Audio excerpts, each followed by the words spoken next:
અને જયનાથ કરો ભલા માણા. આજે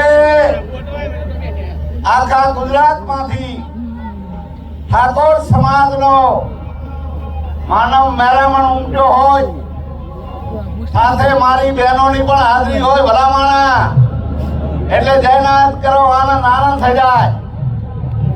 બોલો સદારામ બાપાની જય. બોલો ઠાકોર સમાજનો જય. ખૂબ જ સરસ. આજે 26 જાન્યુઆરી ગણતંત્ર દિવસના દિવસે અહીંયા ગાંધીનગરમાં ઠાકોર સમાજના ભોગીઓ સ્ટેજ ઉપર વિરાજમાન તમામને વંદન કરો, નમન કરો. સાથે સાથે અહીંયા મારી માતાઓ, વડીલો, સેનાના યુવાનો આવ્યા છે અને આખા ગુજરાતમાંથી ખૂણે ખૂણે ઠાકોર સમાજનો એક મેળામાં ઉમટી પડ્યો છે અને ખૂબ નમનને વંદન કરું છું. મિત્રો, આપ બધા જાણો છો કે અલ્પેશજી ઠાકોરે એ અભવ્ય એ મહાસંમેલન ગાંધીનગરમાં જે યોજ્યું છે, આપ બધા જાણો છો કે ગાંધીનગરમાં એક શિક્ષણનો વિદ્યામંદિર ભવન બને, સરસ્વતી માનો ભવન બને અને એ ઠાકોર સમાજના દીકરા દીકરીઓ અહીંયા રે એવી વ્યવસ્થા કરી છે, કરવાના છે.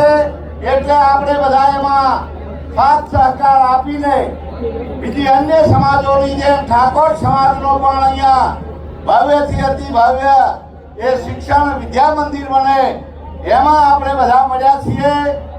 એટલે ખૂબ આનંદની વાત છે. આપણા સેનાના અધ્યક્ષ આદરણીય સુપ્રીમો અલ્પેશજી ઠાકોર સાહેબે આપણને 3 વાગે રાત્રે બોલાયા અને આ જાહેરમાં એ લાખો લોકો અહીંયા મળવાના છે. એટલે ખૂબ આનંદની વાત છે. હું પણ આપણે વિનંતી કરું કે આપણે ખરેખર શિક્ષણની ખૂબ જરૂર છે. શિક્ષણ તરફ વળીએ અને આપણામાં જે કોઈ નાના મોટા વ્યસનો છે એને તિલાંજલિ આપીએ.